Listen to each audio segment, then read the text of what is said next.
अस्सलाम वालेकुम नाज़रीन, आप देख रहे हैं प्रोग्राम खबर गर्म है। मैं हूं सोनिया अदनान और मेरे साथ मौजूद हैं एहतशामुल हक। नाज़रीन, इमरान खान साहब के लिए ऐसा लग रहा है कि सियासी और कानूनी महाज पर मुश्किलात हर गुजरते दिन के साथ बढ़ती जा रही हैं। गुज़िश्ता रोज हमने देखा कि खातून जज को धमकियां देने के मामले पर अदालत की जानिब से नोटिस लिया गया और तौहीन अदालत की कार्रवाई का फैसला किया गया। आज इस हवाले से समाअत हुई और इमरान खान साहब को शोकाज नोटिस जारी किया गया और 31 अगस्त को जाती हैसियत में तलब किया गया। इस सारी समाअत के दौरान हमने देखा कि अदालत की जानिब से बड़े सख्त रिमार्क्स भी दिए गए। अदालत की जानिब से कहा गया कि बहुत ही गैर मुनासिब बात की गई और अदालत की जानिब से यह भी कहा गया कि सिविल जज हो, मजिस्ट्रेट या आला अदलिया, कैसे किसी जज को टारगेट किया जा सकता है। इसके साथ साथ अदालत की जानिब से कहा गया कि अदलिया को धमकियों से पूरा अदालती निजाम दाव पर लग गया है। अब नाज़रीन, सवाल यह है कि क्या तौहीन अदालत की कार्रवाई इमरान खान साहब के लिए बड़ा सियासी खतरा बन सकता है? इस पर जरा आज प्रोग्राम में बात करेंगे। क्या कॉन्सिक्वेंसेस हो सकते हैं इस जो बयान है इसके इमरान खान साहब के लिए। इसके साथ साथ नाज़रीन, हुकूमत ज़ाहिर बात कर रही है इमरान खान साहब की गिरफ्तारी के हवाले से। इमरान खान साहब की गिरफ्तारी वैसे तो 3 रोज के लिए ज़ाहिर टल गई है, लेकिन इसके बाद क्या इमरान खान साहब को गिरफ्तार किया जा सकता है? क्या हुकूमत के लिए इमरान खान साहब को गिरफ्तार करना आसान होगा? अगर गिरफ्तारी होती है तो फिर मामलात किस तरफ जाएंगे? इस सारी सूरत हाल पर भी बात करेंगे, क्योंकि दूसरी तरफ से भी बड़ा सख्त रिएक्शन सामने आ रहा है। क्योंकि आज वज़ीर आला पंजाब परवेज इलाही साहब की जानिब से भी कहा गया कि गिरफ्तारी की बातें करने वाले खुद मुल्जिम और मुजरिम हैं। इमरान खान साहब को हाथ लगाकर देखें, इन्हें पाकिस्तान तो क्या दुनिया में भी जगह नहीं मिलेगी। इसी तरह के मिलते जुलते बयानात दीगर पाकिस्तान तहरीक इंसाफ के रहनुमाओं की जानिब से आ रहे हैं और ये कह रहे हैं कि इमरान खान साहब हमारी रेड लाइन है, अगर ये क्रॉस की गई तो फिर हालात कंट्रोल से बाहर हो सकते हैं। इस पर भी जरा आज बात करेंगे कि ओवरऑल जो मुल्क की सियासी सूरत हाल है वो किस तरफ जा रही है। प्रोग्राम के आखिर में एहतशामुल हक साहब के पास पाक अमेरिका ताल्लुकात के हवाले से एक एक्सक्लूसिव स्टोरी है जो कि आपके साथ शेयर करेंगे। सारे मामलात पर तफसील से बात करेंगे और बात करने के लिए हमें प्रोग्राम में ज्वाइन किया है पाकिस्तान के सीनियर रहनुमा, सीनियर कानूनदान जनाब बैरिस्टर एतजाज एहसन साहब ने। अस्सलाम वालेकुम सर, सबसे पहले बहुत बहुत शुक्रिया एतजाज एहसन साहब आपके वक्त का। बहुत शुक्रिया आपका। एतजाज एहसन साहब, सबसे पहले आगाज कर लेते हैं, ये जो खातून जज को धमकियां देने का मामला है, इस पर जाहिर है तौहीन अदालत की कार्रवाई का आगाज हो चुका है। इस पर बड़े सख्त रिमार्क्स भी आए। आज अदालत ने यह कहा कि अदलिया को धमकियों से पूरा अदालती निजाम दाव पर लग सकता है। सर, कैसे देखते हैं सारी सूरत हाल को? आपको लगता है कि एक संगीन खतरा बन सकता है इमरान खान साहब के लिए, या आसानी से बच भी सकते हैं? कोई इस तरह की भी सूरत हाल बन सकती है? इसका ये काफी संगीन मामला है और उसकी 2 वजूहात है। एक तो 3 हाईकोर्ट के जज बैठे हो और उन्होंने ये देखना हो कि क्या किसी उनके मातहत जज की को धमकी दी जा रही है, कोई ललकारा जा रहा है, कोई उसको डराया जा रहा है। तो वो जाहिर है अगर ये बात उनमें से किसी जज के बारे में किसी ने कर दी हो तो वो शायद इतना ज्यादा उसको संजीदगी और संगीनी से ना ले। वो कहे कि जी मेरे बारे में ही है, मैं अपने बारे में बहुत सब्र करता हूँ। पर ये जो एक मातहत अदालत है और मातहत अदालत में भी चूंकि खातून है, वो जो जज है, अब वो उनका नाम लेके जिस तरह खान ने बात की है वो बड़ी एक तुंदो तेज बात है। और ये हाई कोर्ट के लिए इसको सीरियसली लेना बड़ा जरूरी हो गया, क्योंकि मातहत अदालतों को की निगरानी उन्होंने करनी है, कि को प्रोटेक्शन उन्होंने देनी है। फिर दूसरी बात जो इससे और ज्यादा संगीन बनाती है कि अगर कन्विक्शन हो कंटेम्प्ट में तो वैसे तो सजा 6 महीने मैक्सिमम है, पर अगर कन्विक्शन हो जाए, यूसुफ रजा गिलानी को कन्विक्शन हुई थी till the rise the court और कोर्ट उठ गया था, 7 जज सुप्रीम कोर्ट के उठ गए थे एकदम ही, तो सजा उसने काट ली एक सेकंड में। अब मेरा ये मानना है, आज भी यही मानना है कि आईन के तहत आप डिस्क्वालीफाई नहीं होते to run as an MNA अगर आपकी सजा कम से कम 6 महीने नहीं है और उसमें मॉरल टर्पिट्यूड नहीं है। अगर मॉरल टर्पिट्यूड है और 6 महीने से ज्यादा सजा है तो आपको डिस्क्वालीफाई करती है। क्योंकि यहाँ till the rising of the court चंद सेकंड की सजा थी।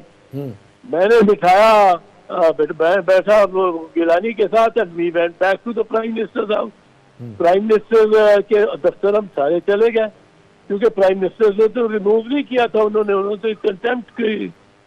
उसके बाद इमरान खान साहब ने दरखास्त दी तो कि इसको डिस्क्वालीफाई होना चाहिए और चीफ जस्टिस इफ्तिखार मोहम्मद चौधरी ने एक स्पेशल बेंच बना के उसको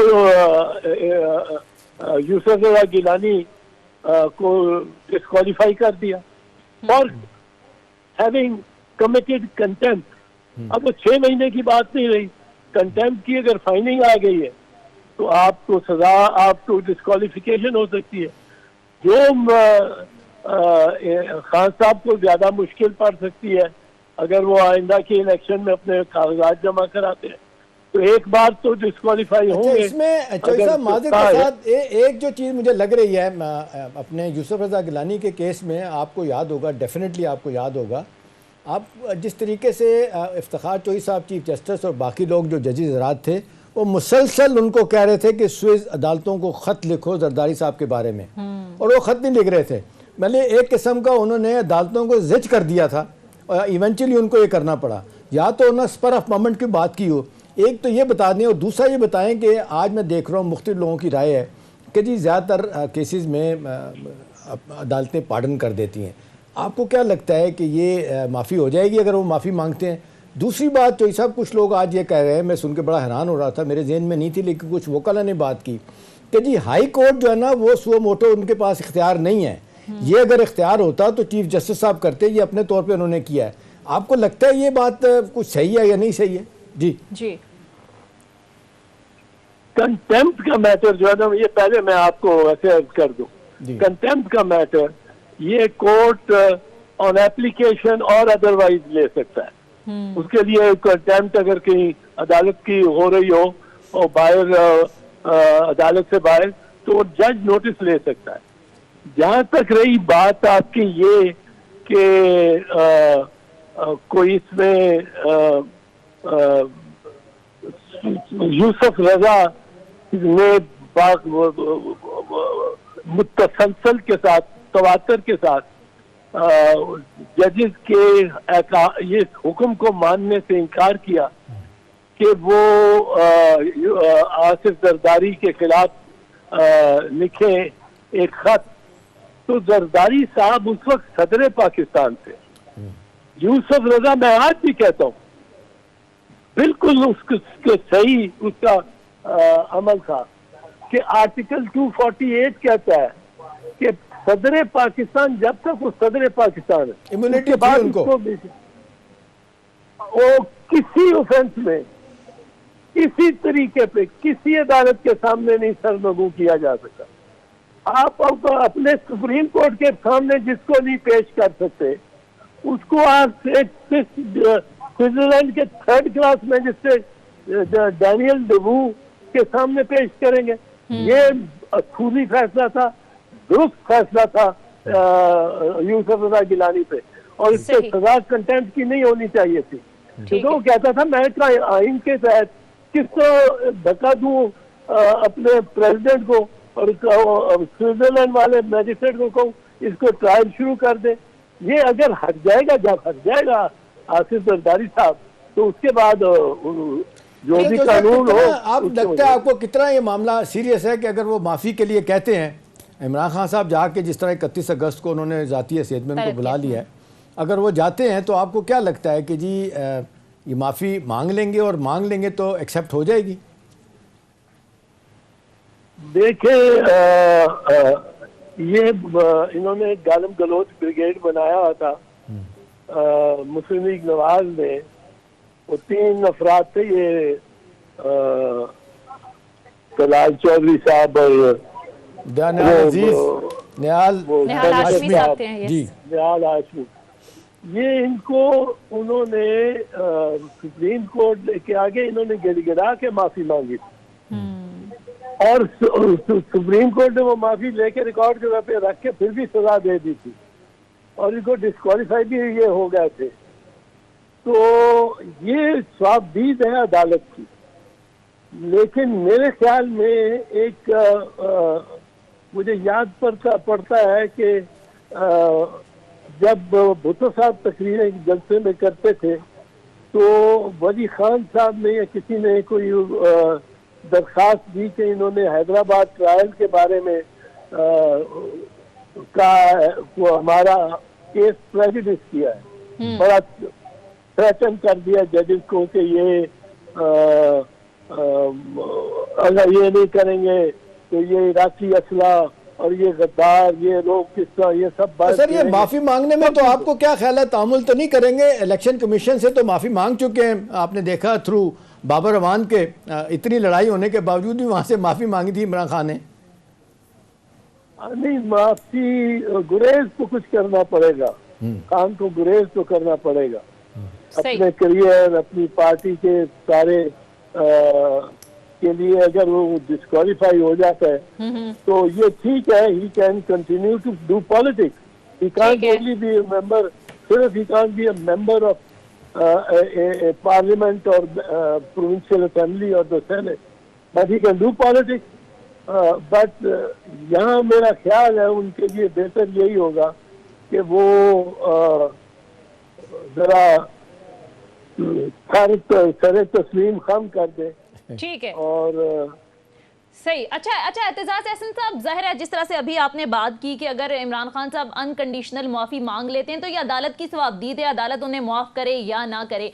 तो सर, अगर बिलफर्ज अदालत माफ कर देती है इमरान खान साहब पर, तो इसी मामले पर जाहिर है हुकूमत ने इमरान खान साहब पर दहशतगर्दी की दफात लगाई हैं, दहशतगर्दी का पर्चा उन पर कटा है और गिरफ्तारी की भी बात कर रही है। अगर अदालत इस मामले पर माफ कर देती है खान साहब को, तो फिर हुकूमत के पास इमरान खान साहब को गिरफ्तार करने का जवाब बाकी रह जाता है? नहीं, वो जवाब तो वो जवाब को वो नहीं देख रहे।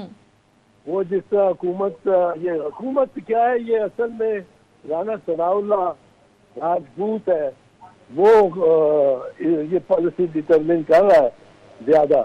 और उसकी पॉलिसी ये है कि बनी गलास में नजर बंद कर दो इमरान खान को, अगर और कुछ नहीं कर सकते तो बनी गला में कर। अब उसको भी सोचना चाहिए, उसके 27 मुरब्बा मील इस्लामाबाद पर उसकी हुक्मरानी है और उसके पास एक बनी गला है।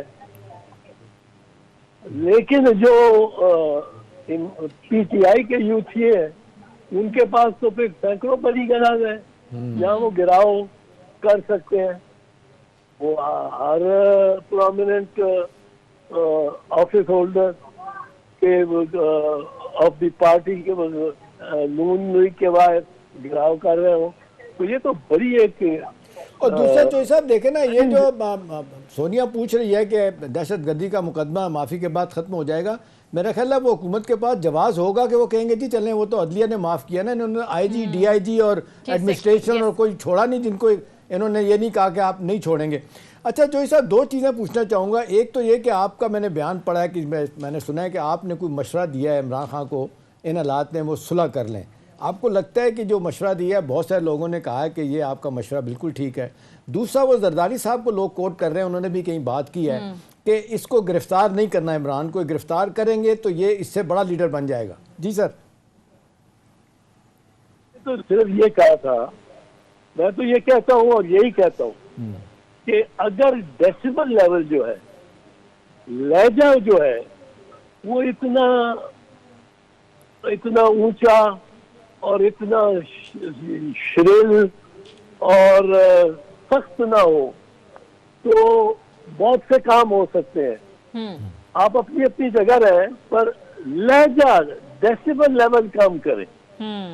अब डेसिबल लेवल अगर खान ने वो रखना है जो न्यूयॉर्क के अरीना में उसने रखा था कि जी मैं वापस जाऊंगा तो इनके मैं पंखे भी बंद कर दूंगा जेलों में और फ्रिज भी और टीवी भी हटा दूंगा, तो उससे बात नहीं बनती।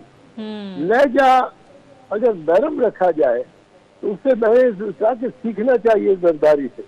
जरदारी ने नरम लहजे में, he is the one person, important person in the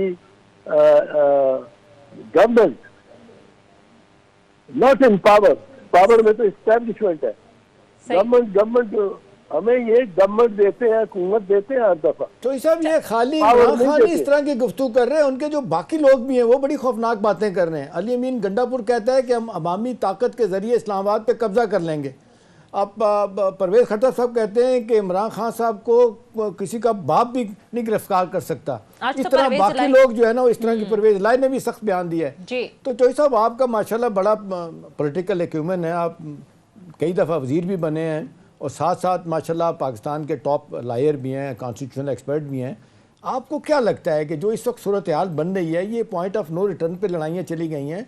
अब इतना अरसा तो हमने नहीं देखा कि पिछले 6 माह में, 5-5.5 महीने में इस कदर दूरी और लड़ाई पैदा हो गई है कि कोई आप देखने हर चीज़ सफ़र कर रही है प्रोसेस में, इकॉनमी, बाद एतमादी, उसके बाद अदम एतमाद, सब चीज़ ख़त्म हो रही है। एहतशाम साहब, बात यह है कि पहले तो हम इस पर ज़रा शुरू करें कि आपस में इनका जो एक साधन की फिजा है वो तो बिल्कुल ही बेड़ा गर्क कर सकती है ना। अगर मिसाल के तौर पे राना सनाउल्लाह, फर्ज कीजिए, मुझे नहीं पता होता ये कि नहीं, पर फर्ज कीजिए राना सनाउल्लाह इमरान खान को नजर बंद कर देता है, उसमें जेल नहीं भी लेके जाता, नजर बंद कर देता, बनी गलत। अब उसके रद्द अमल में जिस तरह इमरान ने गुज़श्ता जो 2-3 हफ्ते मोबिलाइजेशन की है इसी खदशे से कि उसने हर शहर में लोगों को निकाला, हर शहर बयक वक्त। अब वो जाके अब अपने अपने मोहल्लों में और इलाकों में नून लीग के काउंसलर और MNA MPA के घिराव करने शुरू हो जाते हैं कि इनका घिराव करो, ये हमारा रीजन छोड़े। तो वो तो एक अफरा तफरी नफसा नफसी खाना जंगी की सूरत हो जाएगी ना पैदा। तो वो तो मामला गया फिर इनके हाथ से, पता नहीं ये किन के हाथ में कर रहा है राना सनाउल्लाह किसे। इसीलिए आसिफ जरदारी का जो मशवरा है इनके लिए साहिब मशवरा है कि मत गिरफ्तार करो। वो जलसे कर रहा है खान, करता रहे, एक सुलझावा में, लेकिन कहते हैं कि राना सनाउल्लाह बोलता है, वो आवाज बोलता है जो मियां नवाज शरीफ की है। तो मियां नवाज शरीफ हॉक है, आसिफ जरदारी दम है, और ये यहाँ से इस कशीदगी से और इस कशीदगी की जानलेवा गिरफ्त से निकलने के लिए जरूरी है कि कुछ डेसिबल लेवल काम करें। मैं आपको एक चीज बताऊं जी, अगर जिस रोज, मैं ये उस दिन भी कहा, ये सुप्रीम कोर्ट से भी एक बड़ी कोताही हुई है, जिस रोज मियां नवाज शरीफ निकले थे इस्लामाबाद से लाहौर और जेलम, गुजरात, गुजरांवाला और जलसे करते हुए मुझे क्यों निकाला, मुझे क्यों निकाला, मुझे क्यों निकाला, 5 जजों ने, 5 अफराद ने प्राइम मिनिस्टर को हटा दिया जिसको इतने लोगों ने इलेक्ट किया, 5 अफराद, मुझे क्यों निकाला। अब जिस वक्त मियां साहब जाती उम्रा पहुंचते उस रोज अगर सुप्रीम कोर्ट का परवाना वहां पड़ा होता कि सुबह 12 बजे दोपहर आप सुप्रीम कोर्ट में उल्टे पांव वापस आए और पेश हो जाए, मियां साहब ने पेश हो जाना था, मियां साहब ने दरगुजर करवाना था, गुरेज करना था, मियां साहब ने कोई लड़ाई झगड़ा नहीं करना था, और जजेस के सामने ही वुड हैव बीन बिल्कुल, अगर उस वक्त एग्जांपल सेट की जाती है एहतजाज एहसन साहब, आप ये कह रहे हैं कि अदालतों को टारगेट करना और इदारों का टारगेट करने की रवायत जो है वो खत्म हो जानी थी। बहरहाल एक मुख्तसर ब्रेक लेते हैं नाज़रीन, ब्रेक के बाद एहतजाज एहसन साहब से गुफ्तगू का सिलसिला जारी रहेगा। Stay with us.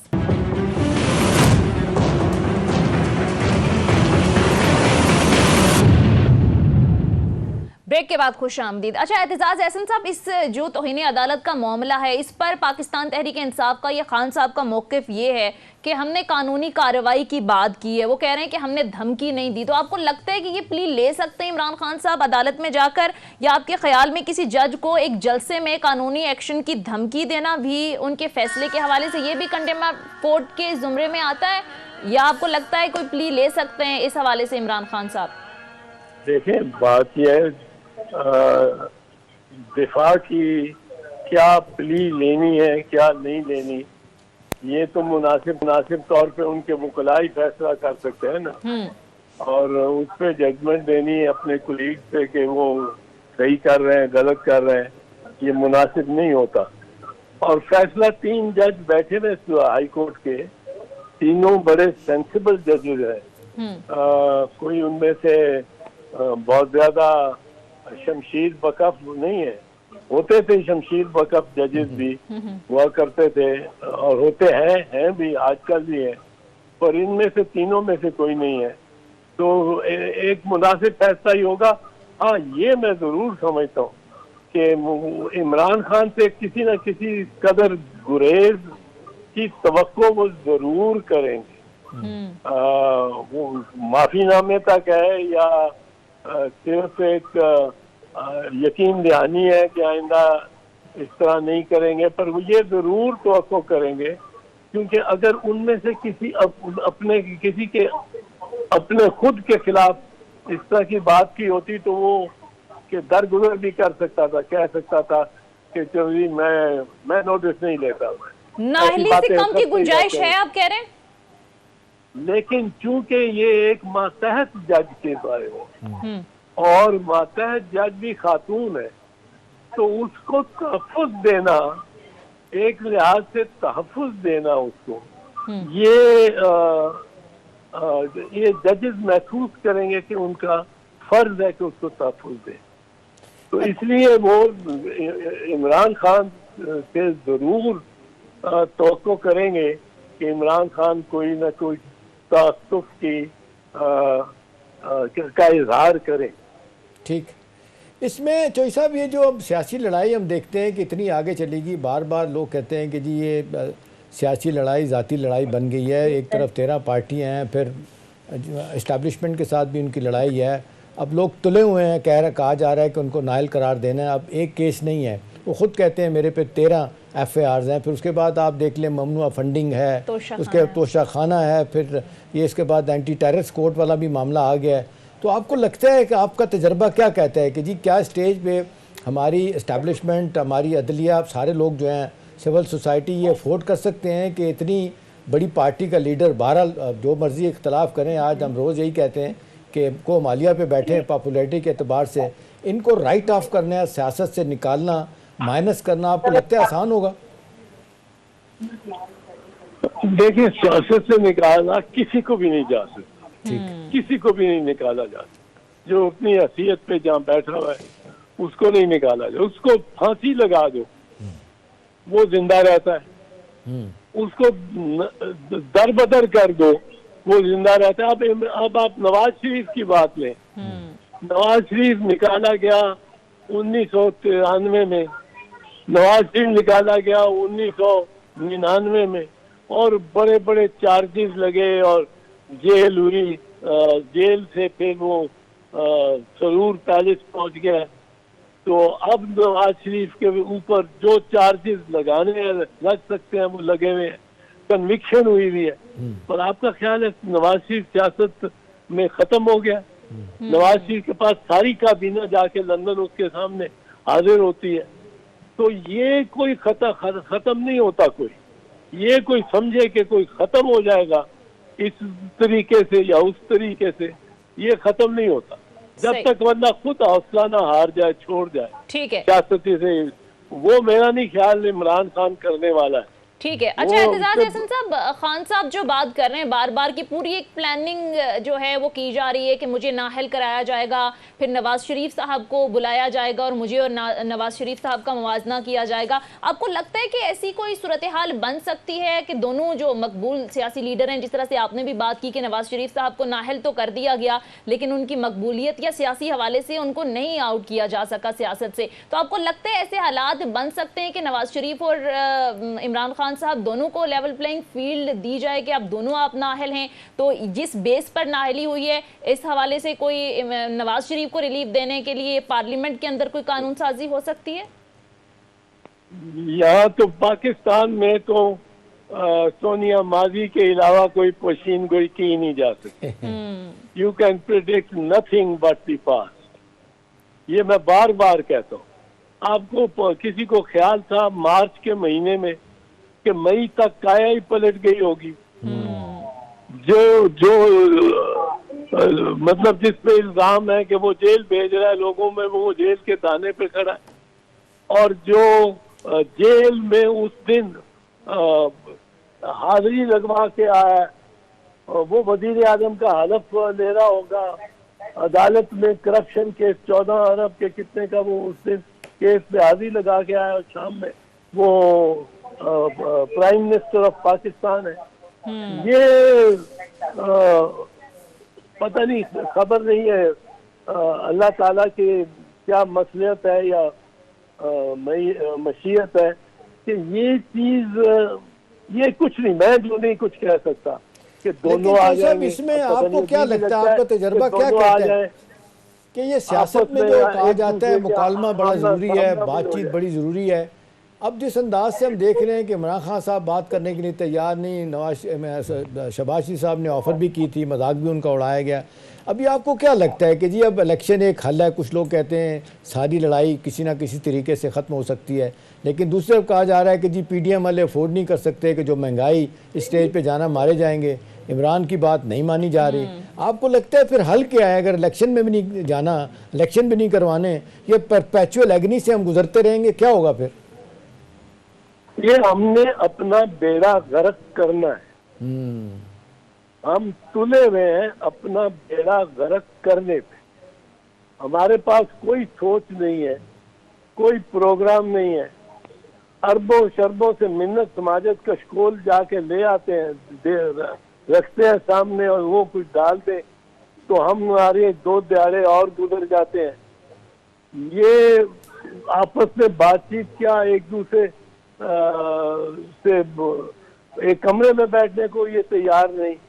और ये गवर्नमेंट जो है, ये गवर्नमेंट अब क्यों जल्दी इलेक्शन कराएगी? बैठे हुए हैं, वो समझते हैं कि वो इमरान खान को थका थका के मारेंगे और उसके भी लॉ ऑफ डिमिनिशिंग रिटर्न शुरू हो जाएगा। अब बार बार रोज रोज जलसे पूरे पाकिस्तान में करने शुरू हो गए तो कितनी देर तक, कितनी दफा करेंगे? तो ये सारे बेचैन हो रहे हैं, टाइम उनके हाथों से निकल रहा है, गुजर रहा है। और जो पीछे है असल खिलाड़ी, जो पहले लेके आए इमरान खान को और फिर लेके आए शहबाज शरीफ को, और ये सब वो जो पीछे वो अब मजे से देखभाल रहे हैं, पर उनको भी तशवीश इस बात की है कि मईशत नहीं चलेगी तो कहाँ से तनख्वाहें आएंगी। अब एक फेरा तो लगा आएंगे जाके पैरादारी करके कतर में वर्ल्ड कप की, उससे कुछ सहारा मिल जाएगा। सही। और वहाँ जाके अच्छी बड़ी नफरी जानी पड़ेगी जी, बिल्कुल। अगर हाँ। सिक्योरिटी ठीक है, संभालनी है उन्होंने। ठीक है, आपका पॉइंट आ गया सर। बहरहाल बहुत बहुत शुक्रिया। पीपल्स पार्टी के सीनियर कानूनदान बैरिस्टर चौधरी एतजाज एहसन साहब प्रोग्राम में हमारे साथ मौजूद थे। नाज़रीन मुख्तसर ब्रेक लेते हैं, ब्रेक के बाद जब वापस आएंगे तो पाक अमेरिका ताल्लुकात से मुताल्लिक एहतशामुल हक साहब के पास एक एक्सक्लूसिव खबर है, आपके साथ शेयर करेंगे। कहीं मत जाइएगा, स्टे विद अस।